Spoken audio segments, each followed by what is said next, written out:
Welcome and thank you for tuning in to the Skins in the Berg podcast. That's right, the Skins in the Berg podcast, your best source for Commanders commentary in the Carolinas and beyond.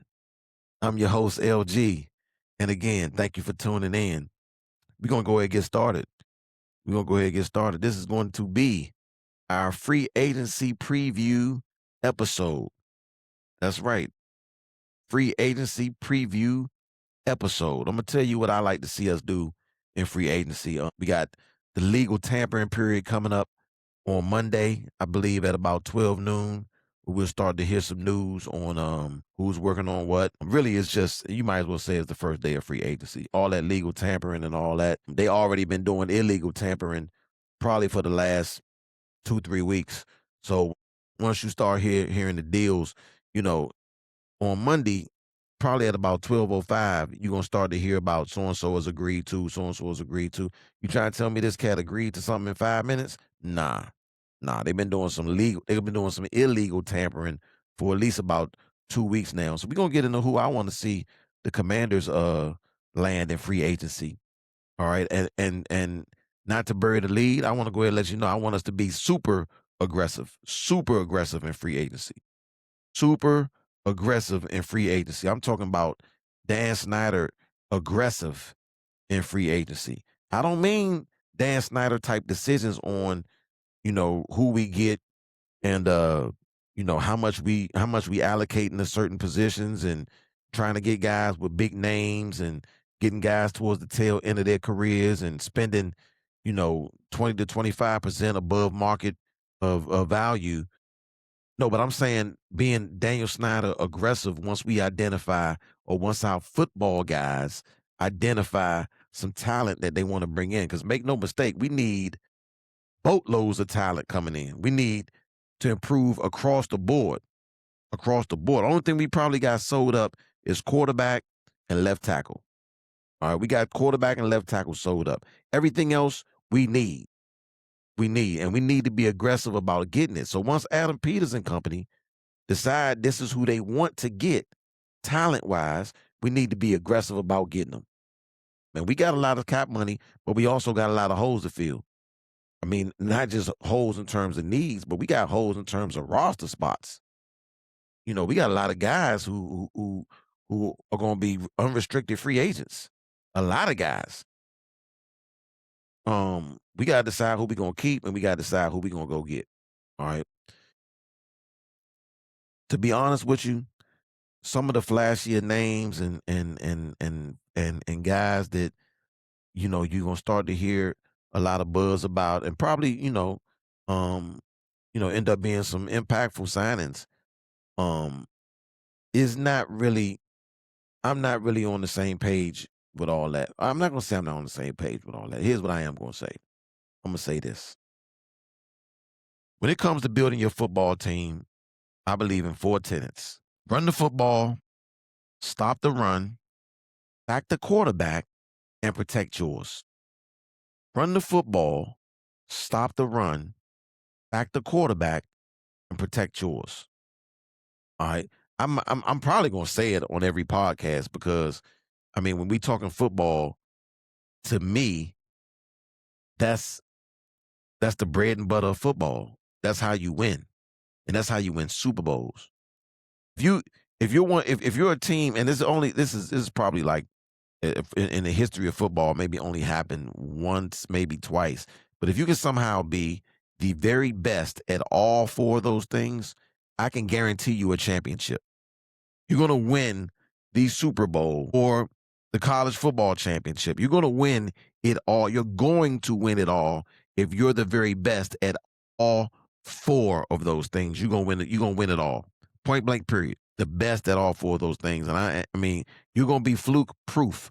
You know how in the playoffs it's one and done. You might get that fluky win. Certain things happen.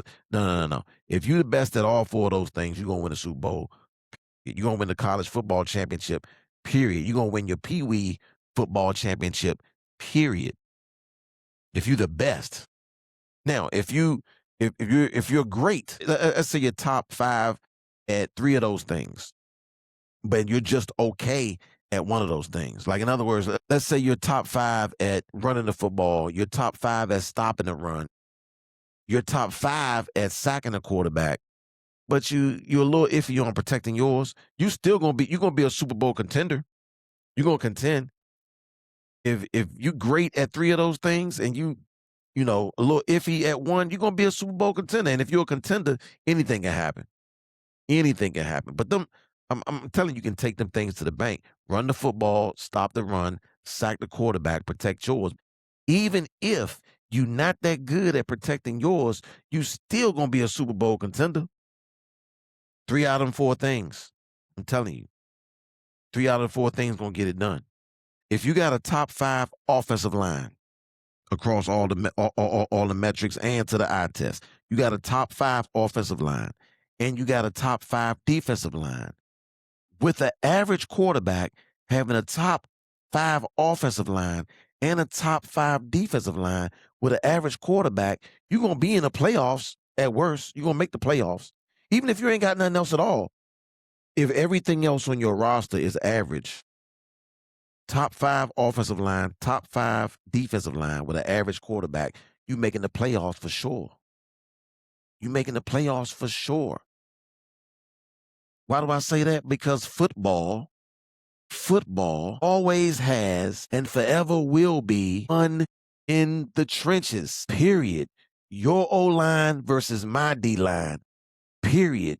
If I dominate you on that O-line and I dominate you on that D-line consistently throughout a single football game, I'm going to win the game, period. Take a single football game.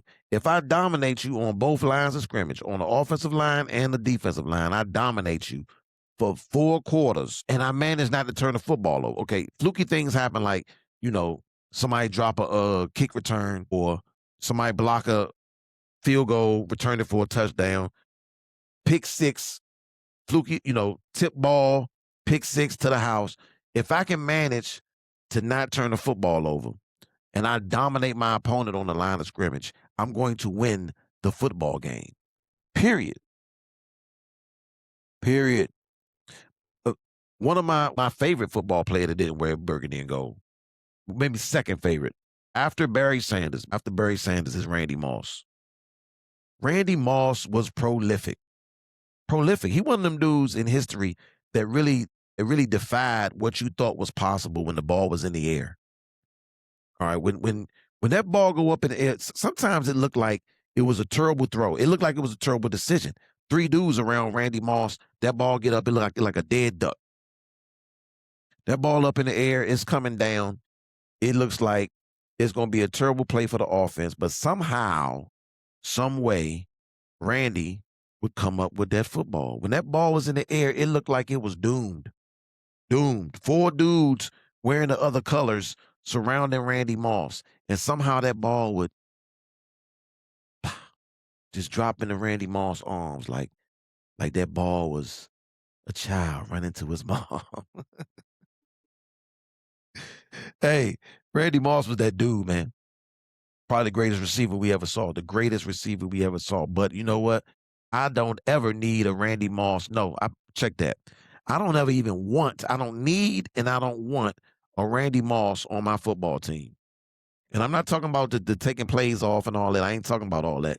He one of my favorites. But even though he one of my favorites, I don't ever need a Randy Moss on my football team. You know why? Because if you got a Randy Moss on your football team, you're going to have to pay him. You're going to have to pay him like Randy Moss. But the thing is, you don't need a Randy Moss to win the Super Bowl. It's never been about skill players when you talking about winning the Super Bowl. Too many teams have won the Super Bowl with average skill players. Average. All throughout Super Bowl history, you see up and down Super Bowl winners, teams with average skill players. Average skill players. Philly, coming off their Super Bowl, they had Hall of Fame worthy skill players, no doubt. Hall of Fame worthy skill players. They got Barkley, A.J. Brown, Devontae, Hall of Fame worthy skill play. Tight end, Goddard, Hall of Fame worthy skill players. All right. But that was a rare occasion to have Hall of Fame worthy skill players. And they not even the reason why Philly won the Super Bowl. The reason Philly won the Super Bowl with all those Hall of Fame skill players, the reason Philly won the Super Bowl is because they had the best O line and the best D line. They won in the trenches consistently. That's why they won the Super Bowl. It's all about what you do in those trenches. Run the football, stop the run, sack the quarterback, protect yours. Period. Even if you want to, oh, look, even if you want to say no, that's not why they won a Super Bowl. They won a Super Bowl because they had Barkley, they had those skill players, they had Jalen Hurts. You want to say that's why they won a Super Bowl? Okay, fine. That they probably 2 out of the last 20 Super Bowl winners, 3 out of the last 25 to do it with that type of skill talent. It's one in the trenches, man. Football is one in the trenches. And if I got a Randy Moss, I got to pay him. I'd rather have a serviceable guy who runs great routes, catches the football, but's not really going to break the bank when it comes to that salary. That's what I'd rather have. And the reason being, it's not because I'm gonna put that money in my pocket if I own if I'm one of them 32 owners. I'm not gonna put it in my pocket. I'm not gonna buy another yacht. All right, I'm not gonna pay for a trip to Mars or whatever them billionaires doing these days. I ain't doing nothing crazy like that. No, I'm gonna take that money and I'm gonna invest it in positions where it is valuable to be dominant, or at least more valuable to be dominant than wide receiver. Positions like O line, positions like D line, quarterback for sure. Then probably a shutdown corner. Then probably I pay a top 5 safety money before I got to receiver. When it comes to top 5 paid in your position, when it comes to receiver, I'm gonna pay O line, left tackle, dominant guard, D line, dominant D tackle, prolific pass rusher, quarterback for sure. All right. Then, like I said, probably a shutdown corner, a top 5 safety would get my money before a top 5 paid wide receiver for sure. For sure. You don't agree? Hey, look, I'm talking about if you like to actually win Super Bowls. If Super Bowls is your thing, is what I'm talking about. Because if you look at Super Bowl winners, that's the pattern. If you're trying to win the Super Bowl, that's the pattern, right?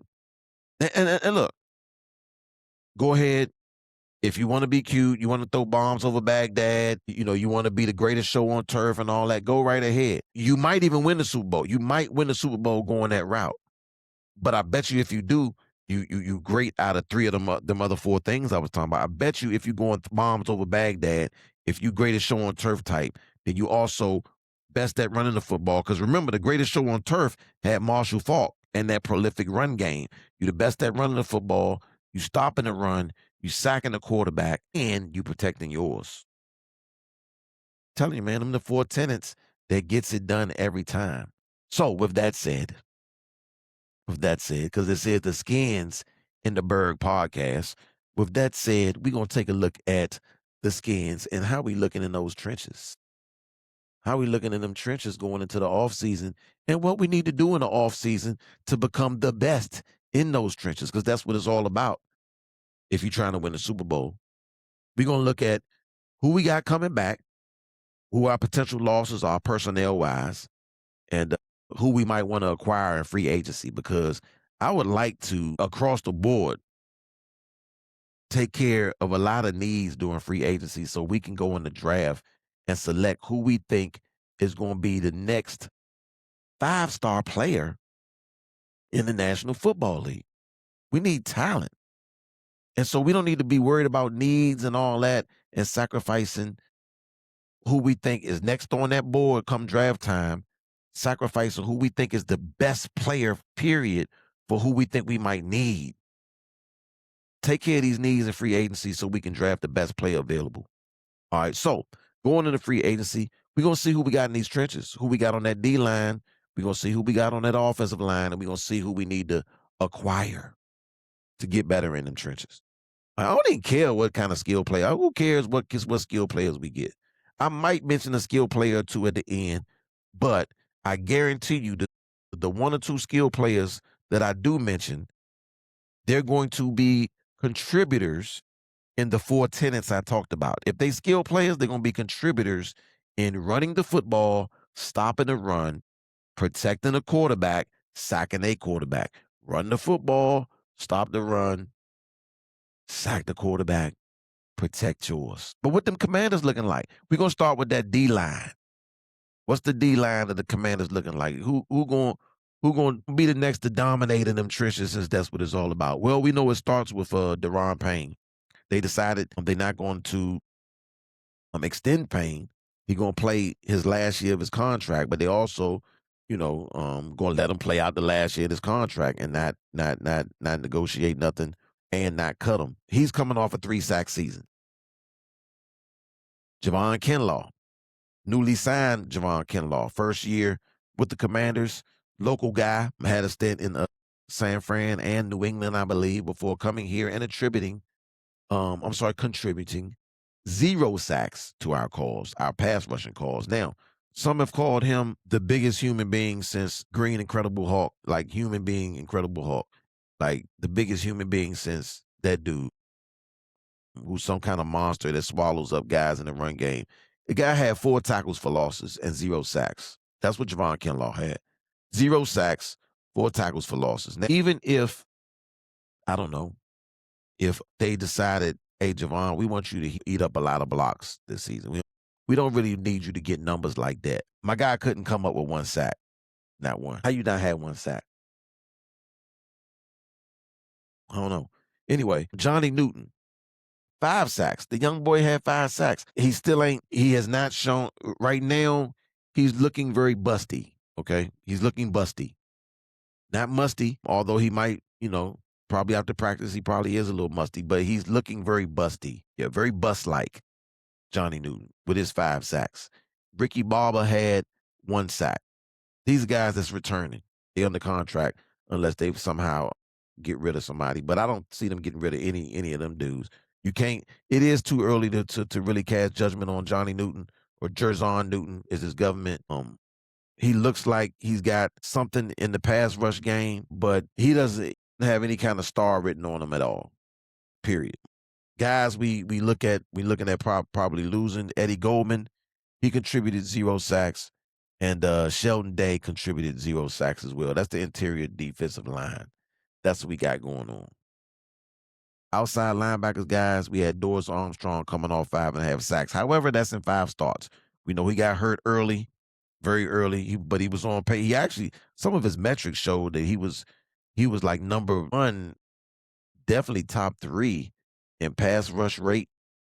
I'll tell you later why I think that's, highly overrated. But John Baptiste is coming in with a sack. DJ Johnson, Andre Carter, not very many sacks.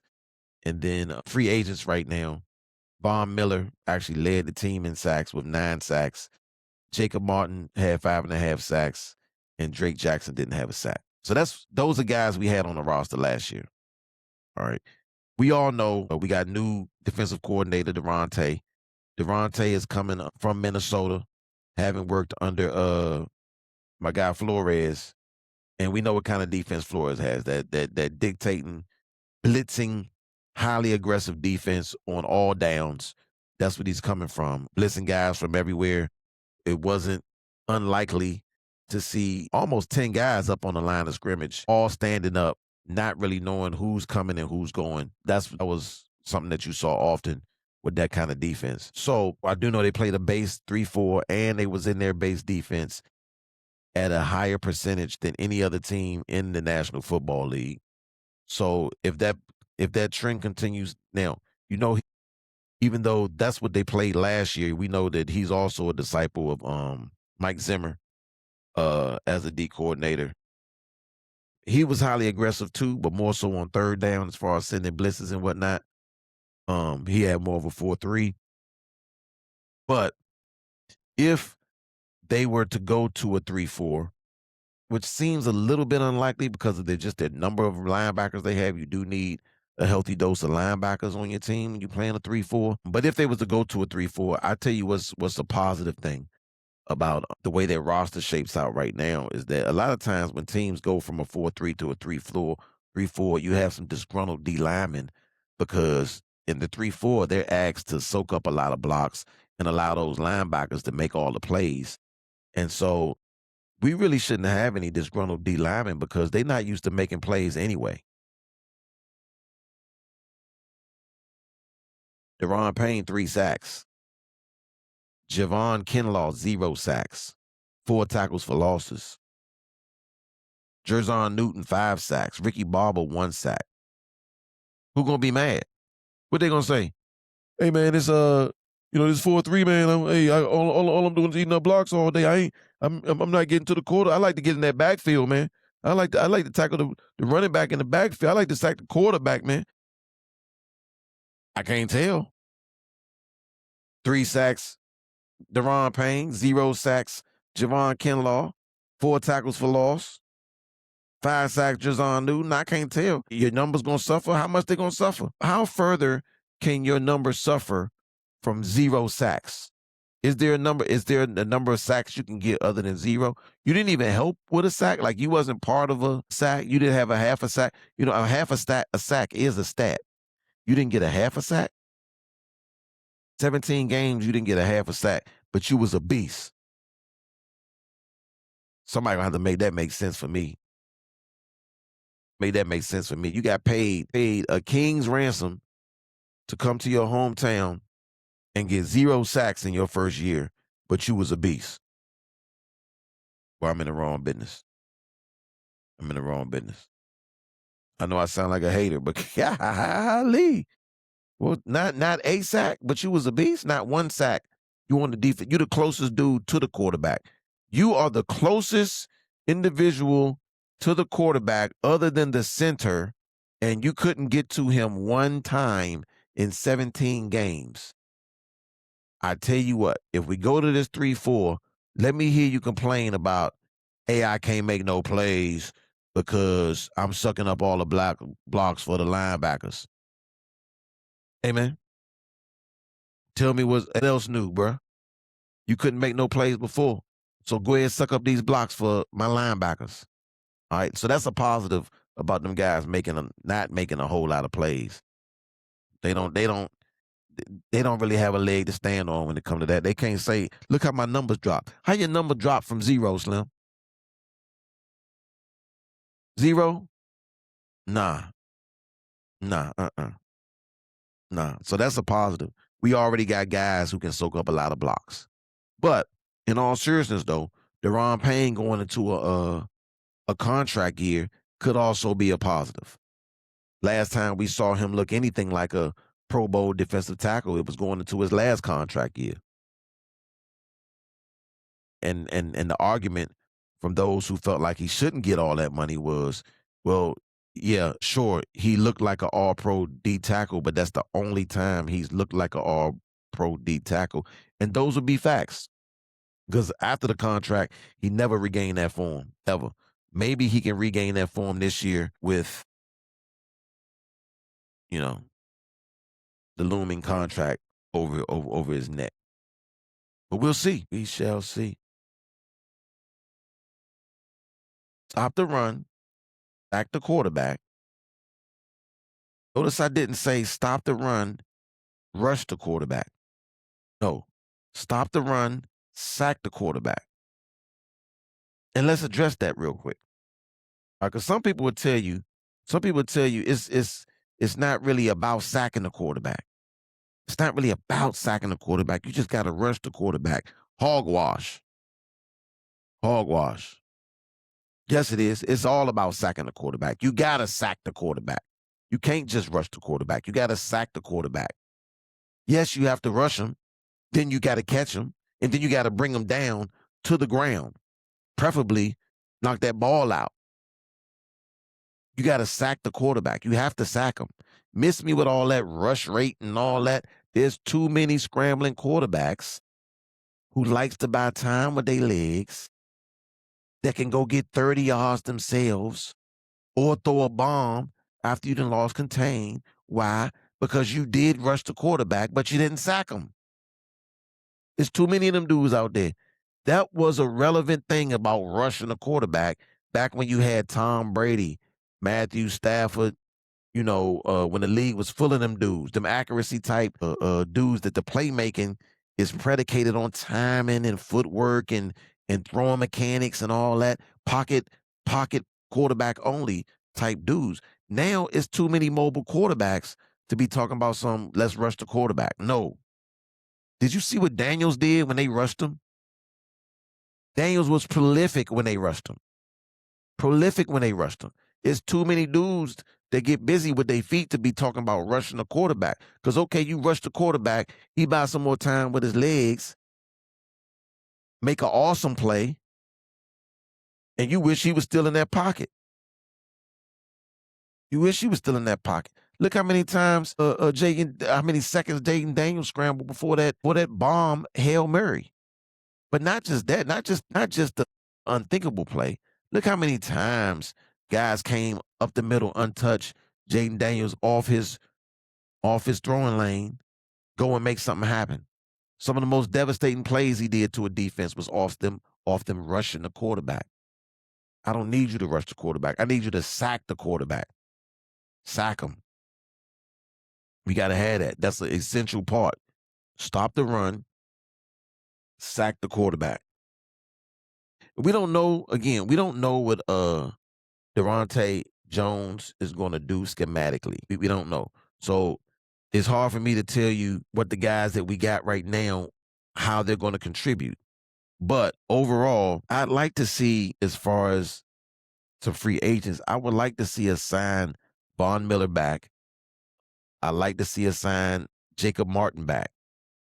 But we still need to upgrade the talent on the top end of them pass rushers, though.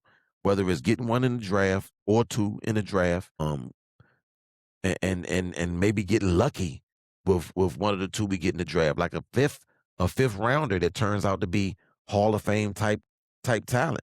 We've seen it too many times. Too many times to say it's highly unlikely. It's been too many times somebody come from some small school what nobody thinking about, fifth round pick, sixth round pick, undrafted free agent, ends up being a Hall of Famer. We need that. We need that because we need to shore up this D line for sure. So I like us to re-sign Von Miller. I like us to re-sign Jacob Martin, but I would also like us to go get a young stud in free agency. I don't want. Here's what I don't want. I don't want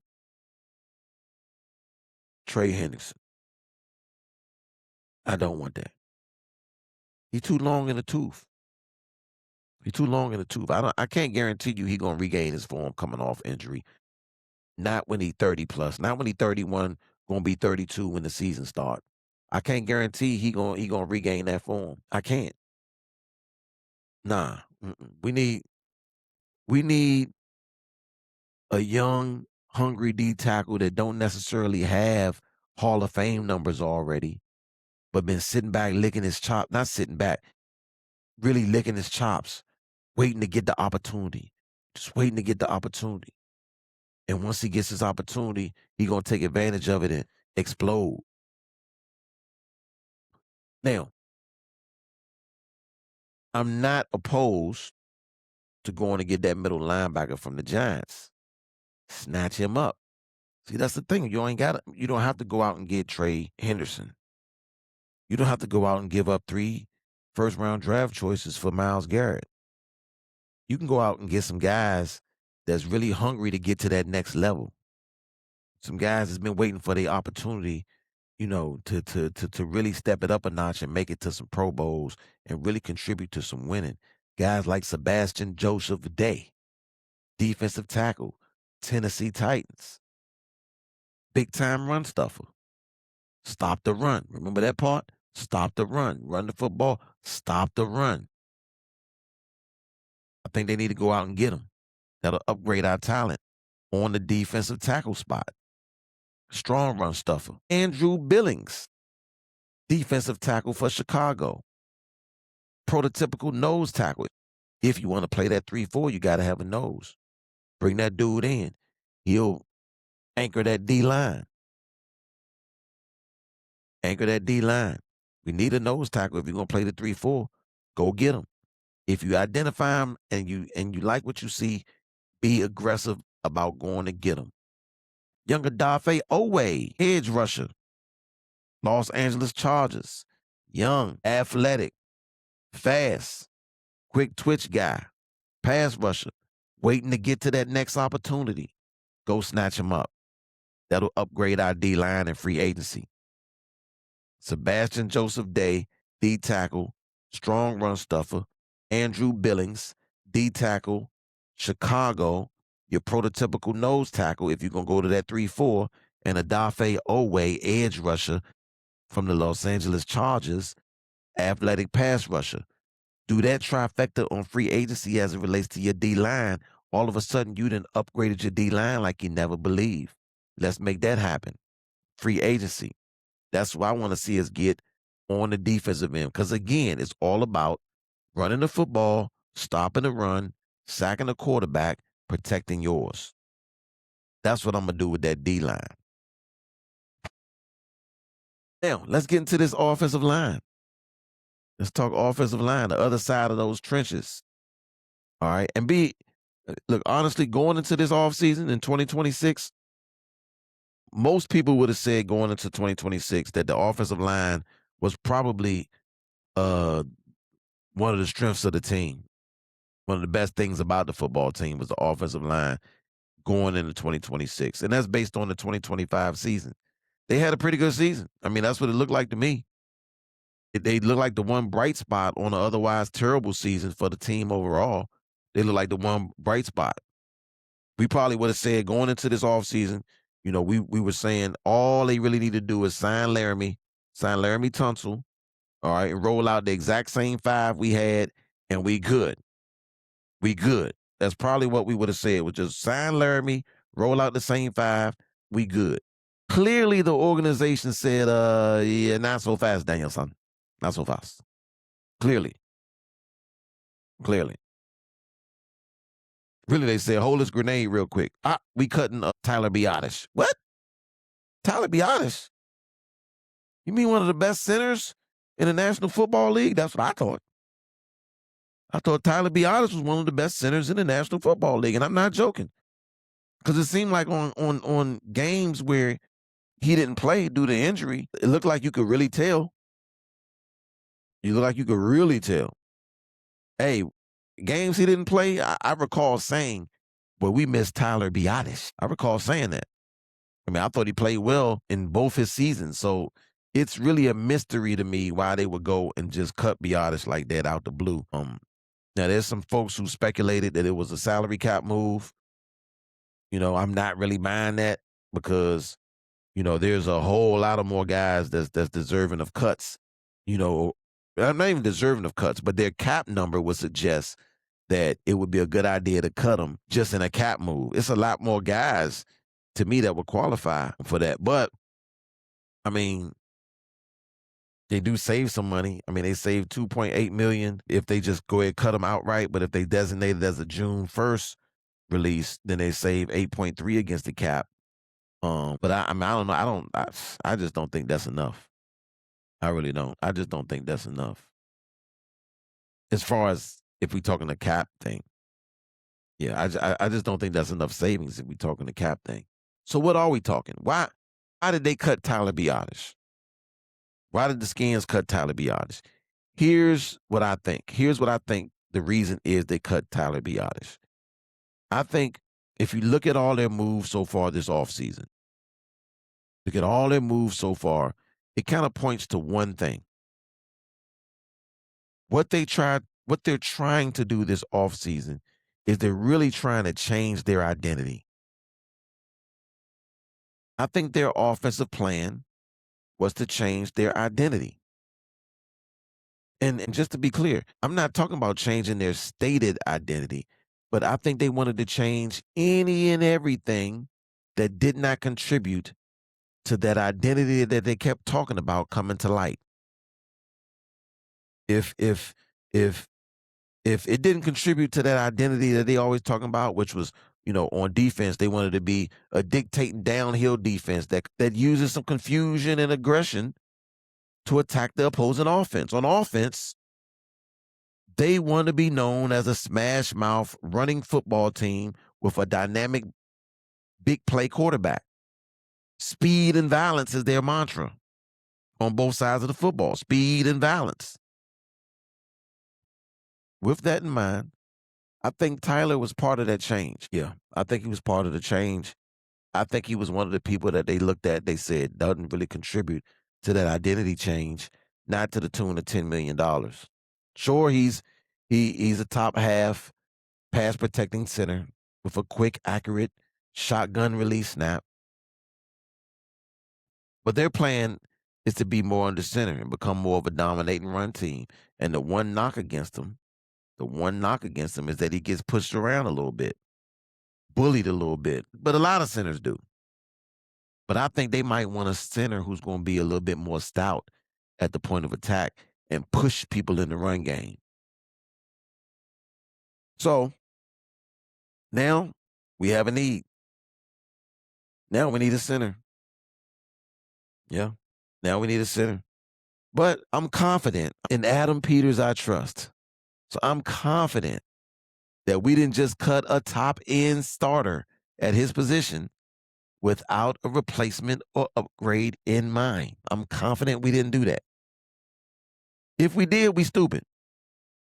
If we did, we stupid. But I hope we didn't do that. I hope we cut a top end starter with a replacement in mind. I hope we did. But here's the outlook on our offensive line. Here's who we got going on. We got Laramie Tunsil. He's under contract, actually, despite all the contract talks you've been hearing. He is actually under contract for 2026, with reports indicating that the team is working on a long-term extension to keep him beyond that. All right, so we'll see how that shakes out. I would really love to see. I'd really like to wake up tomorrow and just pick up Twitter and see that they've signed Laramie Tunsil to a contract extension. I don't understand why we need to stretch this out. We don't need to stretch this out, and I mean that from a business standpoint, because today's overpay is tomorrow's bargain when it comes to this National Football League. Once free agency starts, guaranteed there's going to be some left tackles that get paid way above market value. What's that going to do? That's going to drive up the cost for a guy like Laramie Tunsil, who's one of the best at his positions. Once those mediocre tackles start to get paid, that's going to drive up the value of Laramie Tunsil. Get it done now. Quick, fast, in a hurry. Be urgent about it. Why do I always got to hear about, so and so going, is he going to come to mini camp? Is he going to hold out this and that? No, get it done. Philly always somehow they're able to lock up the dudes that they draft, and once they draft pick shows something and it's time for them to get an extension, they're able to do it. They're able to get it done. All right, get it done, please. Sam Cosmi, right guard, under contract for 2026. He signed a 4-year, $70 million extension in 2024. So he's still playing that out. And Sam's a good guard, man. He's one of the best guards in the league when healthy. He is coming off that injury. 2 years in a row, actually. The first one being a lot more serious, had him done for the season and rehabbing for a while. But hopefully he can regain his form as one of the best guards in the league. Also, we agreed to a 2-year extension with Andrew Wiley, former Kansas City Chief, Super Bowl winner. 2-year contract worth up to $10.5 million with incentives. They just signed that in February, so that's going to keep him here through the 2027 season. Of course, they drafted Josh Connerly with the first-round draft choice last year. He got his tail whipped a little bit in the first 5 games of the season, no doubt. But I think those were that was valuable experience. Going against those top-notch guys, those big-time pass rushers, getting baptized like that in your first 5 games of the year, I think is only going to build character. He got a quick taste of what it's like, and I think he's going to be a good one for us moving forward. Of course, they still got Brandon Coleman. He was drafted as a left tackle before they did ultimately trade for Laramie Tunsil. He struggled a little bit in the beginning transferring to that guard position, but he really didn't have a lot of time to work on it as a healthy player. when he was asked to come in at tackle later in the season, he showed some improved play. So hopefully he's trending up. And of course, they did extend Nick Allegretti, guard, also from Kansas City. Very versatile player though. Some people think he's going to ultimately be our center replacement. I sure do hope that was not the plan. I hope that they are looking to upgrade. Just bringing up the rear of that. Julian Good Jones, Anam Dankwa was signed to a futures contract in 2026, so he's going to be on the roster as well. But listen, I'm a tad concerned. I'm a tad concerned. I'm not panicking at all because the offseason hasn't even started yet. So I want to see what the plan is that's being executed. But we don't appear to be a better offensive line headed into the offseason. And it seems to be something that we chose. And I hope we didn't choose that over money. I hope we chose that because we have a plan that we just have not seen executed yet to upgrade, to upgrade. Because we've talked about what type of team we want to be. And when I say we, I'm talking about Dan Quinn. Dan Quinn has said he wants to be a smash mouth tough type team. To do that, you got to be smash mouth and tough in the trenches. In the trenches. And it can't just be lip service. All right. The Bible say where your treasure is, I'm sorry, where your treasure is, so your heart will be also. What that means is whatever it is we find important, we're gonna spend money on. If we deem something to be important, that's what we're gonna spend our money on. You can't say you want to be a smash mouth tough football team and bargain basement on both sides of your line of scrimmage. Them two things don't match. They don't match.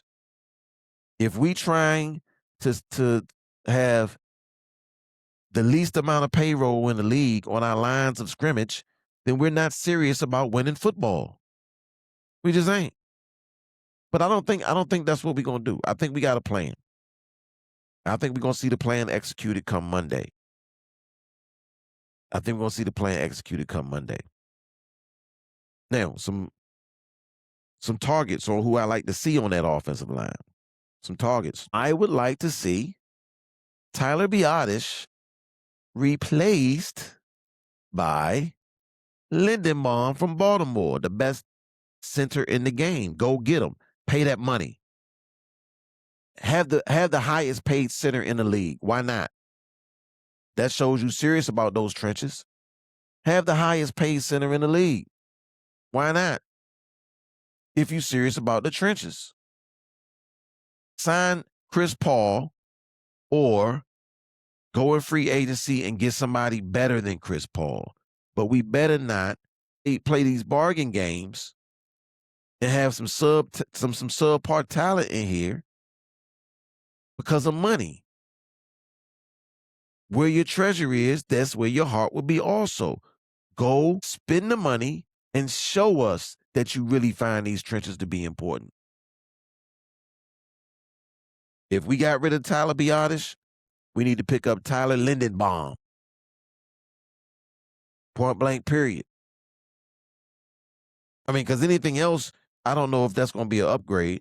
And you can't say you're going to go into the draft and draft a center because you're not going to draft one in the first round. And if you're not going to draft one in the first round, then you're not going to guarantee that whoever your center target is going to be there when you pick it. So that can't be the plan. It can't be a hope and a prayer. You must have got some back channel signals from Lindenbaum's crew that they willing to come talk and holler at your boy. So you got rid of Tyler Biotish with that clear plan in mind. Otherwise, I don't know what in the world you was doing. Now, for depth, I'd add a Cade Mays from the Carolina Panthers. Yeah, I think it might be a little pricey for a depth pick, but him along with Trent Brown from the Texans, I think that when you look at their background and their attitude fit, I think that's exactly what Dan Quinn and those guys talk about when they talk about Commanders. Their attitude towards football, their background as far as scheme, the type of coaching that they've gotten since they've been in the league as far as system is concerned. I think those guys would be perfect fits, perfect depth fits. Pay the money you gotta pay, man. Pay it. If you think that the trenches are important, we need to see that in terms of payroll. So, Monday morning hit, I'm Birdman hands. I'm Birdman hands. I don't care nothing about what receiver we pick up. I don't care nothing about what tight end we pick up. I don't care nothing about what running back we pick up. But if we do, I'll give you a couple of names that I like to see us pick up in that regard. Not, and I don't even find it to be hugely important, except these three names right here. The reason why I would go get them in free agency from a skill standpoint is because they contribute in stopping the run,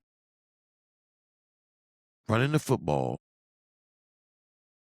sacking the quarterback, and protecting yours. These guys will contribute from the wide receiver position. Jawan Jennings, from the wide receiver position, will contribute in running the football. One of the best blockers in the National Football League from the wide receiver position. He's going to contribute to running the football, and he plays with that attitude. He plays with that commander's attitude that Dan Quinn keeps talking about, and he's going to contribute to running the football because he is a stellar blocker at the wide receiver position.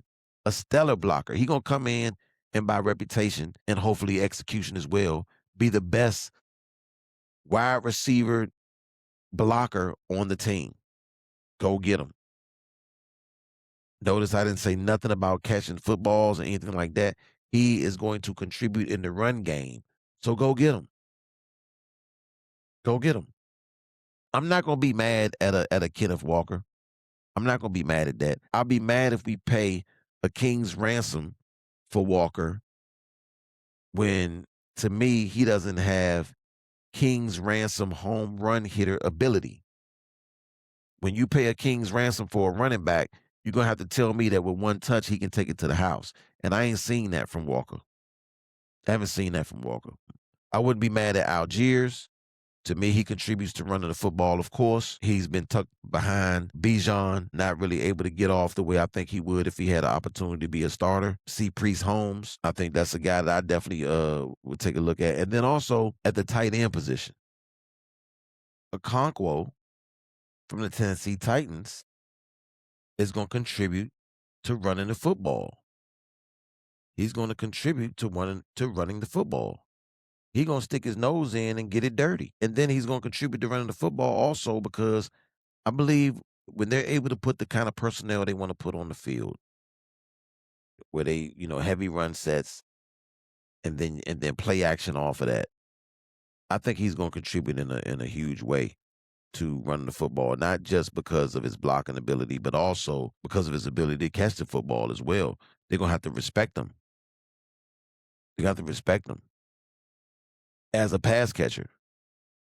And so in doing that, that may be one less guy in the box that's going to stop the run, thereby contributing to the run, not just with his blocking, but also his ability to catch the football.